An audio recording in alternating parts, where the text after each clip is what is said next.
இதுக்கு போகலாமா?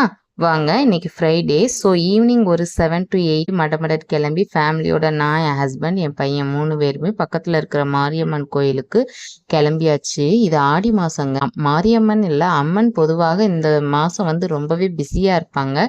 இது அம்மனுக்கு உகந்த மாதம்னே நம்ம சொல்லலாங்க. ஸோ நானுமே அம்மன் கோயிலுக்கு தான் போயிருந்தேன். நான் போகிற டைமில் அந்த அளவுக்கு ரஷ் கிடையாது. ஸோ சீக்கிரமாகவே சாமியை கும்பிட்டுட்டு வெளியே வந்தாச்சு. இன்னைக்கு நம்ம என்ன பார்க்க போகிறோம் அப்படின்னா, சமயபுரம் மாரியம்மனோட வரலாறை பற்றி தாங்க நம்ம பார்க்க போகிறோம். நம்ம தமிழ்நாட்டிலேயே மிகவும் சக்தி வாய்ந்த அம்மன் கோயில்களில் ஒன்று சமயபுரம் மாரியம்மன் டெம்பிள். தினமும் ஆயிரக்கணக்கான பக்தர்கள் வெள்ளி அண்ட் ஞாயிற்றுக்கிழமை இந்த அம்மன் கும்பிட்றதுக்கு வராங்க. ஸோ சமயபுரம் மாரியம்மனின் வரலாறை பற்றி தான் நாம் இன்னைக்கு பார்க்க போறோம். ஒருதல புராணத்தின்படி ரேணுகாதேவி என்ற தெய்வமே பின்னர் மாரியம்மனாக வழிபட்டதா சொல்லப்படுதுங்க. காலப்போக்கில் அம்மன் சிலை ஸ்ரீரங்கம் பகுதியிலிருந்து சமயபுரத்துக்கு கொண்டு வரப்பட்டு பிரதிஷ்டை செய்யப்பட்டதாக சொல்லப்படுது. அம்மன் சமயத்தில் பக்தர்களை காப்பாற்றி அவர்களின் துன்பங்களை நீக்குவதால் சமயபுரத்தம்மன் அப்படிங்கிற பேர் வந்ததா பக்தர்கள் நம்புறாங்க.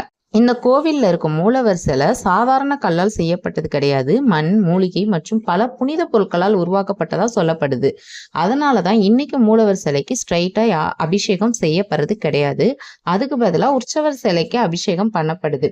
இந்த அம்மனை மனசார பிரார்த்தனை பண்ணா அம்மை நோய், உடல்நல பிரச்சனை, திருமண தடை, குழந்தை பேர் போன்ற பல வேண்டுதல்கள் நிறைவேறும் அப்படிங்கிறது பக்தர்களோட அசைக்க முடியாத நம்பிக்கை. இன்றும் வேண்டுதல் நிறைவேறிய பிறகு மக்கள் மாவிளக்கு ஏற்றுவது, அங்க பிரதட்சணம் செய்வது, முடி காணிக்கை செலுத்துவது போன்ற பல நேர்த்திக்கடன்களை நிறைவேற்றிட்டு வராங்க. யாருக்கெல்லாம் சமயபுரம் மாரியம்மனை பிடிக்குமோ அவங்க ஓம் சக்தின்னு கமெண்ட் பண்ணுங்க.